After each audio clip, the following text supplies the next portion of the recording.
Okay, I've got all the technicalities done, I think, and so it's time for us to start our story hour about Roger Williams. We're going to do a little biographical sketch on him tonight. So let's start with prayer, shall we? Father, we're very thankful that we can join together this evening, maybe after a busy day. Now we can relax, Lord, and consider one of the beginning people settling our country maybe 350 years ago. And so please bless our time together. Bless each one that is who has joined us either by phone or in the classroom. And we pray that all of us will receive a blessing this night. And I thank you in Jesus' name. Amen. Now you'll see that I have in the classroom, and I'm sorry, those on the phone can't see this. It's not posted yet because Pastor's been away for one thing. So I'll try to describe it, but there are about 9 slides here I'd like to share with you. Many of the slides are paintings of Roger Williams or a statue or two of him. Just to give you an idea about what people thought of him as they painted him. And they painted him maybe 200 years after his death. So we have no idea if this is how he actually looked. But this is how the artist saw him in their minds. And the first one you'll see is a picture of, or a painting, I should say, of Roger Williams. He has been banished for his heretical ideas, and it's in the middle of winter. He was ill at the time, and the government authorities decided we can't banish him in the winter. He's too sick. So we'll wait till spring comes. But then they began to get some feedback from other people that this wasn't right. Banishment is banishment, and he needs to go. So they went to his home to officially banish him, and he was gone. He had taken off on his own maybe a few days before, but it was in a snowstorm. And so here he is in a portrait, leaving home with nothing but the clothes on his back. He's carrying a little something, tramping through the snow. Next slide. Let's see if I can make it move. Here is a picture, or a painting of Roger Williams on a boat speaking to the Native Americans. Now, he had a special affinity for Native Americans. Not only was he an advocate of religious liberty, but he was an advocate of the Native Americans and said to the white, quote-unquote, white man, you can't come in here and take their land. They're here before you, speaking to the English people who were scouting out the land and claiming it for themselves. Roger Williams paid the Native Americans for the land that he wanted, and they respected him. And in this painting, if you can see it, you can see that the chief is offering a quote-unquote peace pipe to Roger Williams. Next slide. Here he is coming back to American soil. He was here at one time, but I don't know if we'll find out perhaps if it was the controversies he was facing with his fellow quote-unquote Americans that caused him to leave and go back to England, but then he returned to American soil. And this is a painting or a drawing of him coming back to American soil with people, other believers. Here's another painting or drawing, I don't know, maybe even an etching of Roger Williams with other Native Americans. He was a friend, as I said, and respected them, and they respected him also. Here's a statue, of course it's in Rhode Island, of Roger Williams. And I have a close-up, I think, let me look, of what he's holding. Well, first of all, There's even a university named after him. Of course, it's in Rhode Island also, the Roger Williams University.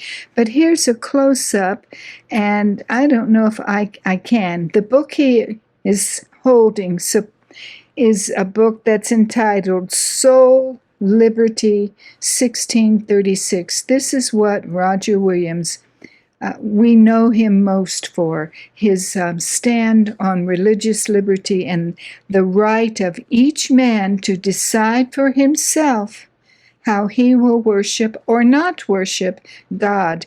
And we realized after having read about Charles Longacre, he espoused that same religious liberty philosophy. So that's a little. Oh no, there's one more I wanted to show. I have a couple more pictures I wanted to show you.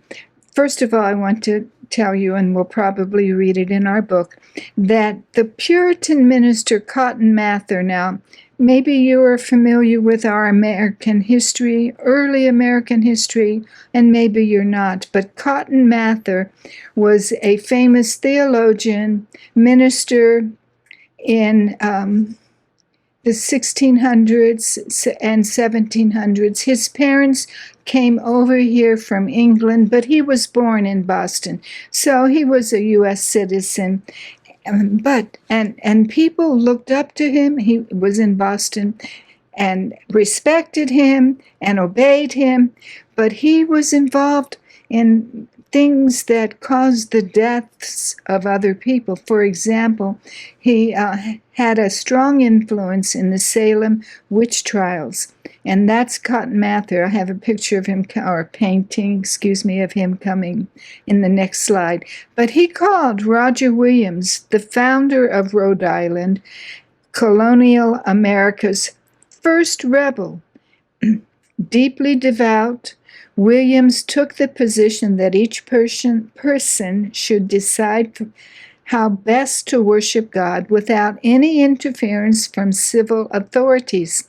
Williams also argued that the English had no right to seize Indian, they called it Indian, the article I copied this from, lands, or to force Native Americans to convert to Christianity.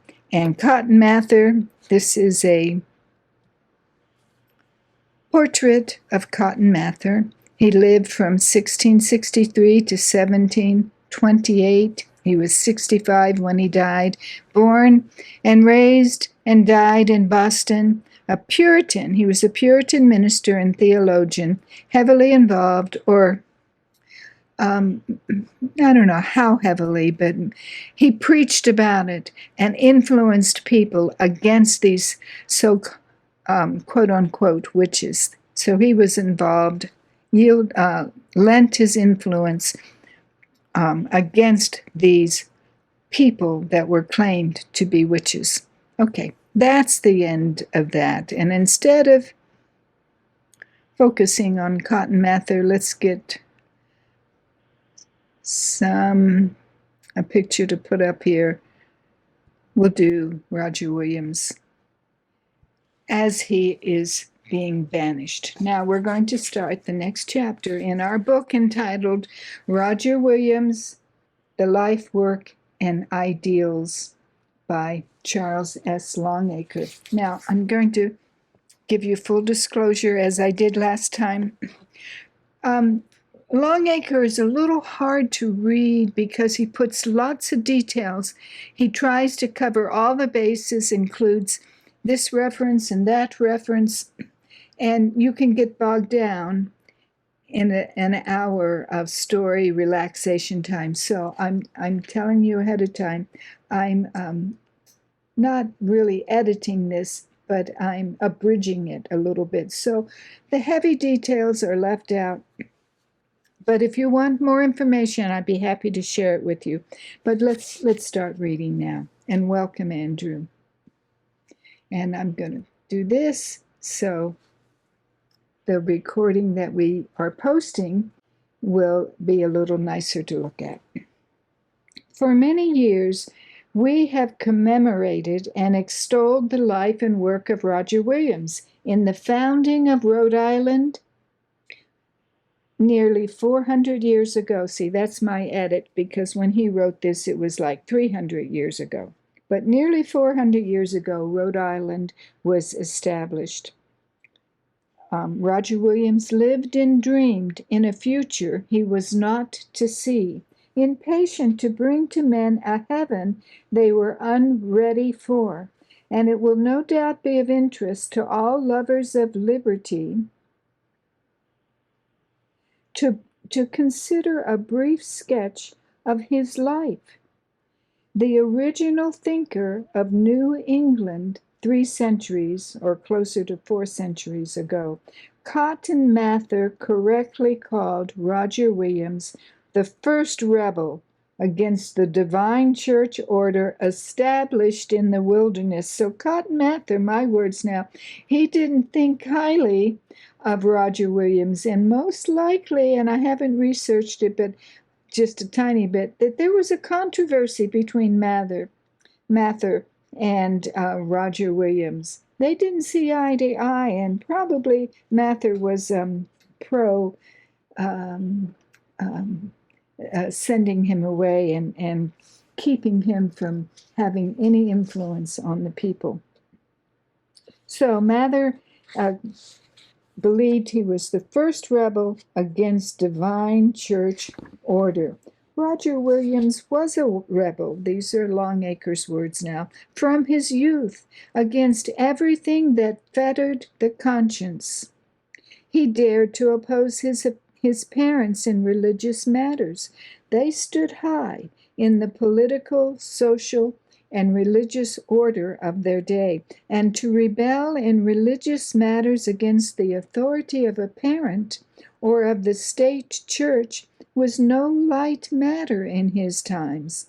A nonconformist, i.e., Puritan, under James I was severely persecuted.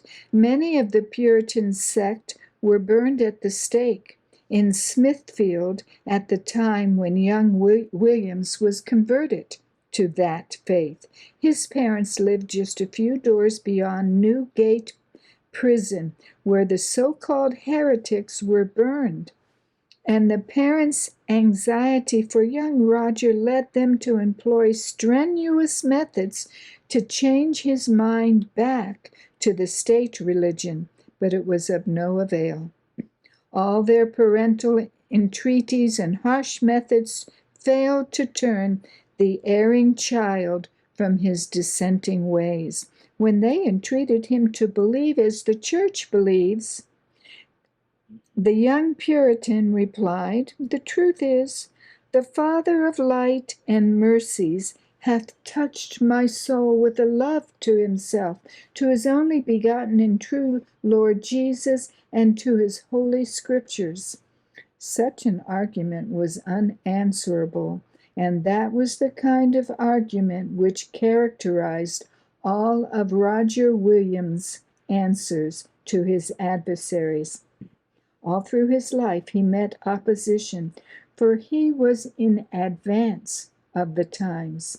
He wrote to Mr. John Whipple, Jr. in 1669, "I have been used to bear censures and reproaches for truth's sake, for reproving and witnessing against the works of darkness these 50 years.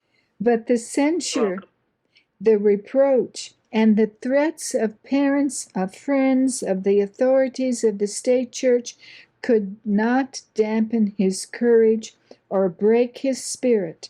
In his old age, he was as fearless and daring as he had been in his youth for the cause of truth and for religious liberty.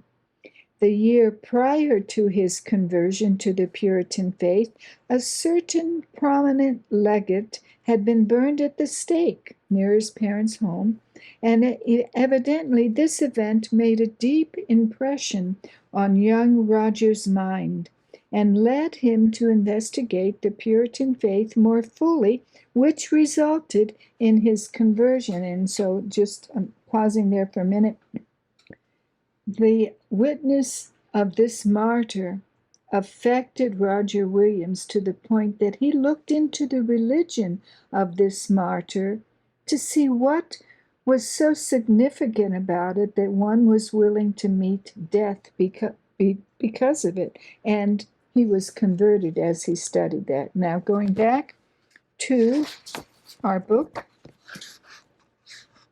the Chief Justice at the King's Bench, Sir Edward Coke, the foremost authority in English law at the time, who dared to in points of law to even withstand Queen Elizabeth and King James when he defended the sovereignty of the Parliament and the rights of the people under the common law against the claims of the sovereign of England. He employed Roger Williams to work for him. I guess I haven't gotten to that part, to be his secretary, to take all the reports and the arguments he presented in court. He chose Williams to do this for him, and while taking down the speeches of Chief Justice Coke, Williams acquired a fuller understanding of the principles of law and government and the rights of the people and of Parliament, which he applied practically in the building of his model republic in the New World. Now, that's a little background to the early life of Roger Williams, but I want to make sure I haven't skipped something here. Just a moment.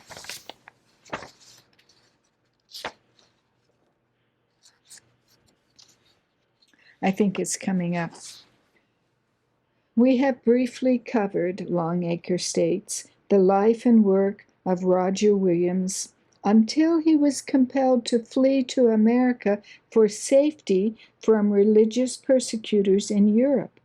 But the paramount reason for his coming to America was to preach the gospel in all its fullness and to help create a republic in the New World in which the natural rights of all men would be respected before the law and in which the conscience of the individual would be supreme in the religious realm without civil molestation. Roger Williams was compelled to flee from England under the persecutions of Bishop Laud, or surrender his religious convictions. And for him, as for all noble natures, in speaking of his flight, it was said, a life of transparent truthfulness was alone an instinct and a necessity to Roger Williams.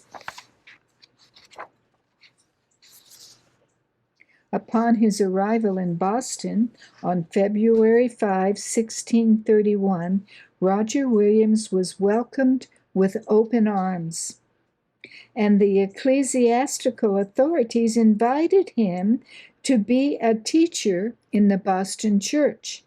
The Boston Puritans believed their church to be, quote, the most glorious on earth, end quote, and they were astonished because Roger Williams felt conscientiously bound to decline their invitation because that church was still unseparated from the established Church of England. We mentioned this last week, and was under Bishop Laud's control. Roger Williams, possessing the religious convictions which he cherished, had good reasons for refusing a pastorate in any church that was still officially connected with the established Church of England. In his home district in England, from which he had fled, he had witnessed, before he sailed to America, the persecution and cruelty of Dr. Layton, who had become a Puritan. Now, just a moment here. All right.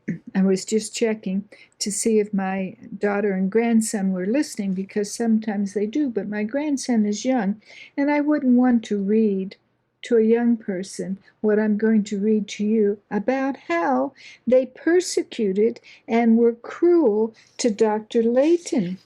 In his book, History of the Puritans, Dr. Neal tells of Dr. Layton's arrest and of the persecution he suffered under Bishop Laud. Let's see now. Here we have he was committed to the prison of the Fleet for life, and he was persecuted. This all happened because of his stand on choice of religion, that it was against the established church.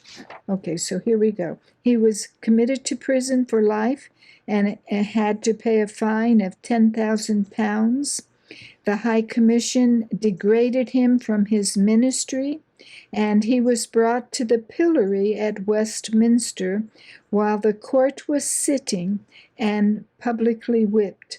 After whipping, he was set upon a pillory at a convenient time to have one of his ears cut off and one side of his nose split, and he was branded in the face with a double S because he was a sower of sedition. And then he was carried back to prison, only to be brought back to the pillory after a few days for a second time, and the other ear, the other nose, etc., were done to as the first.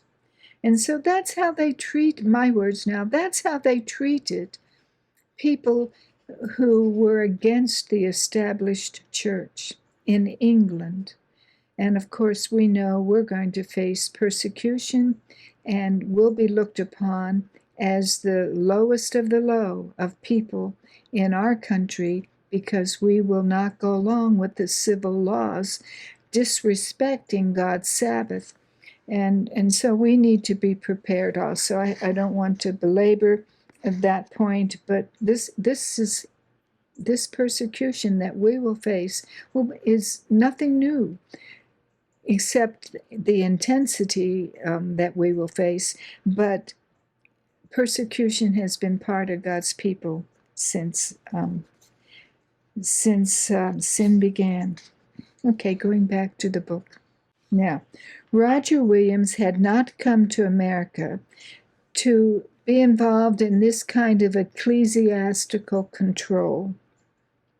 He wanted every man to be free to choose his choice of worship or not to worship. He conscientiously refused the unanimous call that the Boston church had given him to come and be a teacher in their church, because they still held connections with the Church of England, and because the church would not deny the power of the civil magistrate to punish any breach of the first table of God's law. Of course, that means the first 4 commandments that pertain to God himself. His declaration that the civil magistrates had no rights as such to rule in spiritual matters struck the New England Puritans with wonder and amazement, as the whole system of the Bay Colony was based upon the Bible as their statute book, and the 10 Commandments as a whole, as they interpreted them, were the warp and woof of their whole social fabric, as administered by the clergy and the magistrates. This is Longacre's writing. The Puritans believed, as many religious legalists believe today, that if the violations of the first 4 commandments of the Decalogue, which are purely offenses against God, are not punished by the civil magistrate, if they're not punished, religion will be destroyed and civil society couldn't exist. But Roger Williams believed that religion would flourish and the state would prosper when they are entirely separated from each other. by refusing the best call in New England and asking the Boston church to separate itself from the state religion, Roger Williams created a dilemma for the Boston Puritans. They violently disagreed with him and would have ordered him sent back to England, but they didn't dare doing that for fear of losing the support of many influential friends of Williams in England. In the meantime, Williams received a quote-unquote call from the Salem Church to serve as its pastor, to the great alarm of the magistrates and elders at Boston. The court at Boston held a special session to consider the matter, and it decided to write a letter of warning to the Salem Church and to Mr. Endicott that Mr. Williams taught that the Boston Church should separate itself from the legal established Church of England, and besides had declared his opinion that the magistrate might not punish the breach of the Sabbath, nor any other offense that was a breach of the first table. Therefore, the court marveled that Salem would choose him without getting counsel from them and without desiring that they forbear to proceed till they had conferred about it. The Salem Church, now we're seeing religious politics going on here. The Salem Church, jealous of its own independent rights, gave the magistrates and the clergy of Boston the rebuke they deserved and insisted that Roger Williams accept their call and enter upon his work with them at once, which he did. Here Williams preached his views freely, here at Salem. He preached freely, and the free men of Salem welcomed him with open arms. But the spiritual dictators and autocrats of Boston hounded his steps and stirred up an active opposition against him in the colony outside the town of Salem. You know, we have lots of unrest here in America, but we don't usually go here in America at least, don't go marching against another church and attacking what they say and what they believe. But here in our early history, that's exactly what happened. The Salem Church was jealous of their rights and urged Williams to accept their call, but then the Boston people hounded his steps and stirred up active opposition against him. And so it goes. The cruel hand of persecution was lifted against him, and inside of 6 months, he was forced to retire to Plymouth and seek refuge among the Pilgrims. See, these were Puritan people, and he sought refuge among the Pilgrims, who held far more liberal views toward dissenters than did the Puritans. For the next 2 years, Roger Williams preached at Plymouth as assistant pastor to Elder Smith, and the independent colony of Plymouth protected him from persecution by Massachusetts Bay, i.e. Boston. His teachings were well received by the people of Plymouth, and Governor Bradford esteemed him highly. While here, he did missionary work among the Native American tribes and entered into a treaty agreement with the Massasoit and other Native American chiefs, which laid the foundation for the establishment of Rhode Island a little later, when he was banished the second time from Salem. It was well for him that he stayed 2 years at Plymouth and won his way into their hearts, for his Plymouth friends served as a buffer between the Bay Colony, and the Providence Plantation. Now, you'll hear about the Providence Plantation. This is the land that Williams purchased, if I'm not mistaken, we'll read for sure, but the land that Williams purchased from one of the tribes of Native Americans, that he could establish his own colony, so to speak. And they believed it was through the providence of God that he was able to get this. So it was called the Providence Plantation. Now, getting back to the Pilgrims, they also had a union of church and state, and punished and persecuted those who broke the first 4 commandments of the Decalogue, but they were more mild and tolerant than the Puritans. Roger Williams became restless under the Plymouth theocracy and hoped they would improve affairs.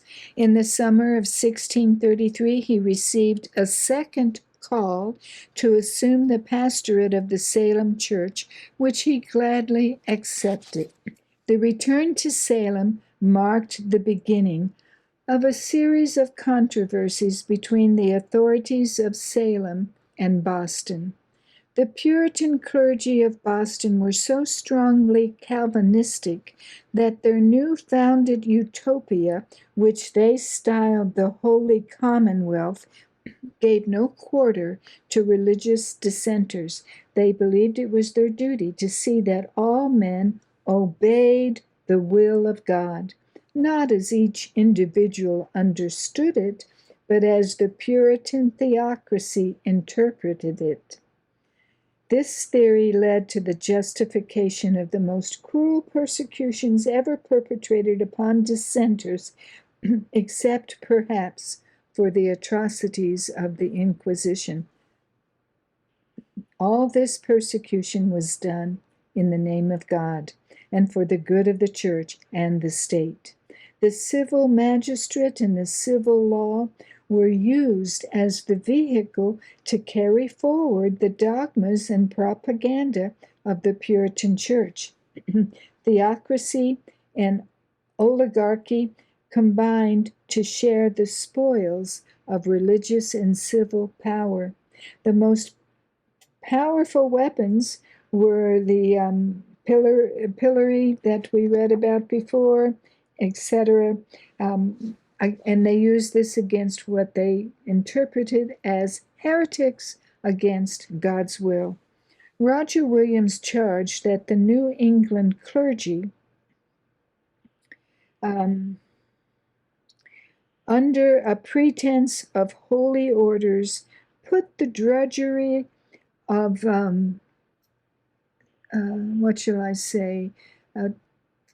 persecution against the secular people. And I affirm that there never was civil state in the world, declared Williams, that ever did or ever shall make good work of it with a civil sword in spiritual matters. End quote. Instead, he stated, the state should give free and absolute permission of conscience to all men in what is merely spiritual. Years later, Cotton Mather remarked, there was a whole country in America like to be set on fire by the rapid motion of a windmill in the head of one particular man, and that man was Roger Williams, whose opinions relative to the limitation of civil magistrates in the exercise of their proper functions, excluding their authority in spiritual matters, had within 2.5 years set all New England on fire. And what hurt most was that the common people heard him gladly. In April 1634, the magistrates ordered all Bay residents who were not freemen to take a residence oath, pledging themselves to submit to the orders of the General Court. On May 14, 1634, about a month later, the court passed a new freemen's oath, which required freemen to pledge allegiance to the general court and officers. The purpose was to eradicate all opposition to the Holy Commonwealth, and the penalty for refusing to take the oath was banishment. And now we've just read that Roger Williams was banished twice, if I'm not mistaken. We read that. And banishment, you had no shelter, you had no food, you didn't have anything but what you wore as you left. And where would you go in winter, you see? This was a new country. Not many houses were there among the woods to take someone in. So the penalty was banishment. The new oath was evidently aimed at Roger Williams, as it sanctioned the right of magistrates to punish for breaches of the first table and to rule in religion. And of course, that's entirely opposite of what Williams believed. Williams accepted the challenge and denied the right of the state to enforce an oath, which was, in fact, a spiritual form, an act of worship and prayer, and he attacked its legality so vehemently that he swayed public opinion against it and made it impossible for the court to enforce the oath. He became the people's champion in the cause of liberty, and his victory made him very popular in Salem. The religio-political authorities of the Holy Commonwealth found metal of no common temper in Roger Williams. Some new occasion must be found to apprehend this, quote, first rebel against the divine church order established in the wilderness, and wilderness, i.e., would be the new world in America. They determined to subdue Williams or banish him. Through guile and threats, the general court finally won John Endicott, Mr. Williams' defender and friend, over to its side. By the same means, the court officials succeeded in turning the majority of the Salem church against him. Finally, Roger Williams was summoned for trial on the charge of entertaining, quote, dangerous opinions, end quote. The Bay governor, 25 court magistrates, the deputies, and all the ministers of the Bay were present. It was the most spectacular assembly and trial and the most far-reaching in its results that ever convened in America, aside from the Continental Congress in 1776, which was made possible only by the courageous stand of Roger Williams at this eventful trial. The clergy, as the advisors to the general court, gave inquisitional color to the whole procedure. They acted in conjunction with the court at once as legislators, executives, and judiciary, judge, jury, and final court of appeal in the trial of Roger Williams, against whom they were also the complaining witnesses. There was, for Roger Williams, no hope of escape from this inquisition than there would have been if he had been held in the jaws of a crocodile. Governor Haynes, presiding officer of the court, was chief prosecuting attorney and the judge who was to pronounce the sentence.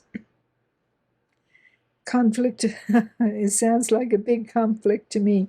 He was the chief prosecuting attorney and the judge who was to pronounce the sentence. Roger Williams had no attorney to defend his case, as none, through fear, dared to defend him.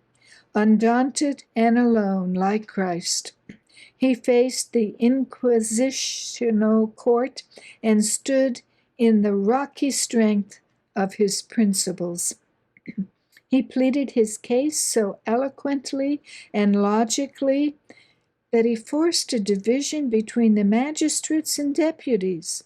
Not for naught had he sat at the feet of Sir Edward Coke in the Star Chamber of England.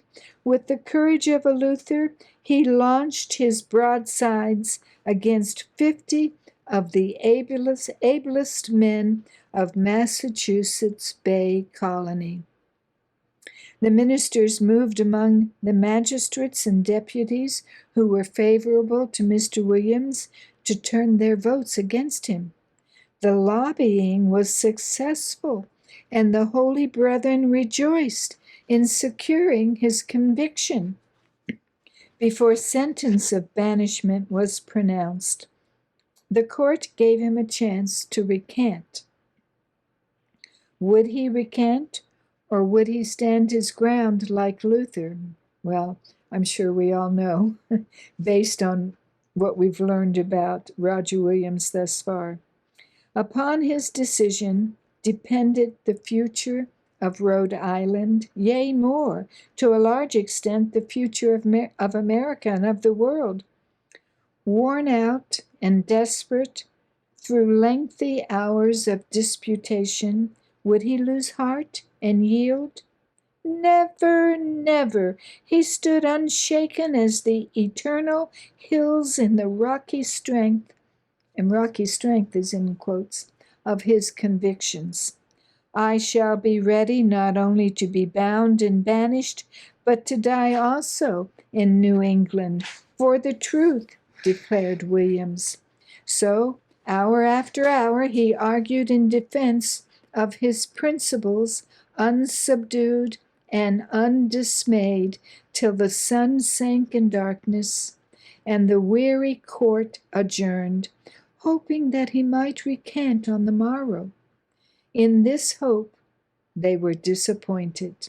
The next morning, October 9, 1635, Roger Williams made it known that he was as unshaken as the rock of Gibraltar, and that he had faith to believe that the principles he advocated would triumph even if he were killed.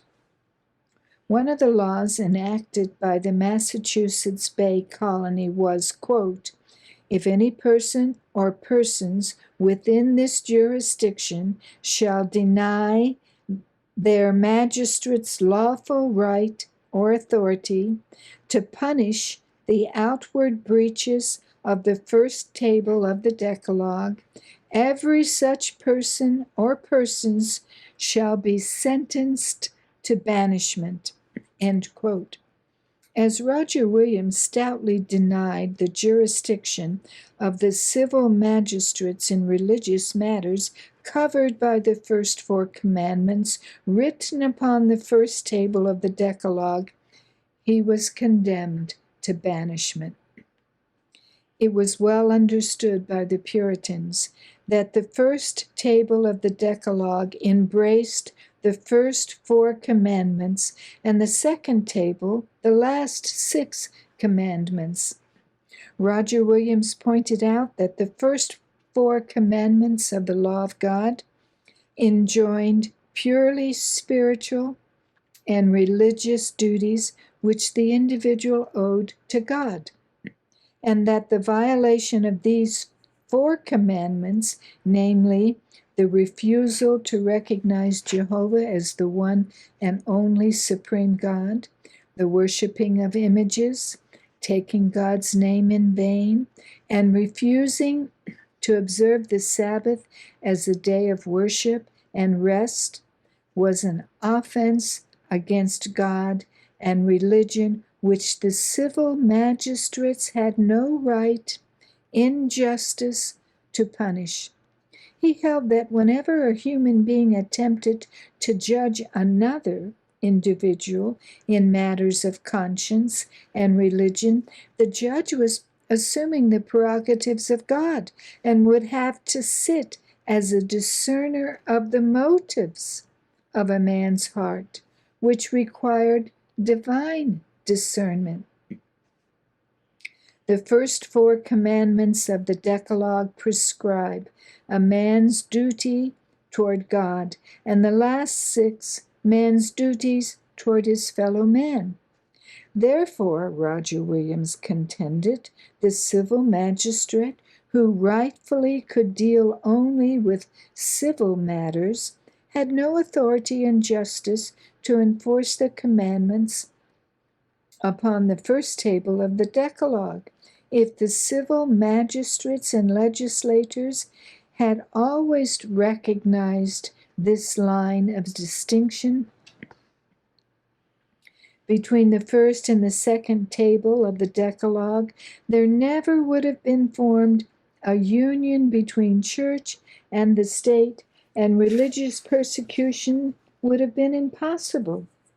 The failure to recognize a line of demarcation between the duties we owe to Caesar and the obligations we owe to God has been the root cause of all religious persecutions, as well as of bitter experiences which have come to religion. Politics and religion never did form a friendly mixture, and the sooner the state and the church learn this lesson, the better it will be for both. Roger Williams finally demonstrated this truth in his experiment in Rhode Island by completely separating the church and the state and permitting the civil magistrate to function only in civil things. He was accused of advancing opinions that were dangerous to the peace and order of the Commonwealth. But in Rhode Island, he founded a community in which perfect religious liberty prevailed, and in which his doctrines and teachings were given free course. Yet life, property, peace, and order were far more secure than they were in Puritan Massachusetts, where life, property, and peace were frequently sacrificed for conscience' sake. He demonstrated beyond question that his teachings promoted peace and order in the state, and that the dangerous charges against him were unsustained and his banishment unjustifiable. It was thus that a kind providence permitted the evil which befell him in Salem, Massachusetts, to enable him to work out a system of government in Rhode Island which not only constituted a requital of the injustice he had suffered, but served as a model for the great American Republic. That sentence of exile, instead of being the doom of religious liberty in America, was its harbinger. It opened the door of opportunity to establish a model republic as an asylum for the oppressed of America and of Europe, where all could worship God unmolested, in harmony with the dictates of their own consciences. It enabled Roger Williams to do for America and for the world what would have been impossible within the Holy Commonwealth. The Honorable Oscar S. Strauss, twice American ambassador to Turkey and Secretary of Labor and Commerce in the cabinet of the late President Theodore Roosevelt, fittingly spoke of Roger Williams, quote, "If I were asked to select from all the great men who have left their impress upon this continent, if I were asked whom to hold before the American people and the world to typify the American spirit of fairness, of freedom, of liberty in church and state, I would, without any hesitation, select that great prophet who established the first political community on the basis of a free church in a free state, the great and immortal Roger Williams. And that ends that chapter, and we are at 751. So I don't think I'll start the next chapter. But the next page has this very famous poem on it that I'm wondering if it's been set to music, but it's by James Russell Lowell. And I think I'll close with the poem. Would that be all right? It's called Stanzas on Freedom by James Russell Lowell. Men, whose boast it is that ye come of fathers brave and free, if there breathe on earth a slave, are ye truly free and brave? If you do not feel the chain when it works a brother's pain, are ye not base slaves indeed, slaves unworthy to be freed? Women, who shall one day bear sons to breathe New England air, if ye hear without a blush deeds to make the blood rush like red lava through your veins for your sisters now in chains, answer, are ye fit to be mothers of the brave and free? Is true freedom but to break fetters for our own dear sake, and with leathern hearts forget that we owe mankind a debt? No, true freedom is to share all the chains our brothers wear, and with heart and hand to be earnest to make others free. They are slaves who fear to speak for the fallen and the weak. They are slaves who will not choose hatred, scoffing, and abuse, rather than in silence shrink from the truth they needs must think. They are slaves who dare not be in the right with two or three. You've probably heard this poem, especially this last stanza. I'll read it again, it's so good. They are slaves who fear to speak for the fallen and the weak. They are slaves who will not choose hatred, scoffing, and abuse, rather than in silence shrink from the truth they needs must think. They are slaves who dare not be in the right with two or three. We may be in the right with just two or three about us, but we will stand because it is right. All right, if you're able, would you kneel with me, please? Father, we come to you thankful that you've made us free, free from the bondage of sin, yes, free to make the decisions, to choose the way we wish to walk, either with you or away from you. You give us that freedom. And we thank you for examples like Roger Williams. Help us to understand this freedom, but help us also to not be afraid to stand up for the two or three that are weak, that are fallen, to go quietly into the night, so to speak, rather than stand for the right. Help us to be good soldiers of Christ, I ask, and be with each one who's been with us. Bless us through the coming week. Keep us safe, I ask. In Jesus' name, amen. And until we meet again, may God bless you and keep you. And thank you again for being with us. I hope it's been a blessing. Bye for now.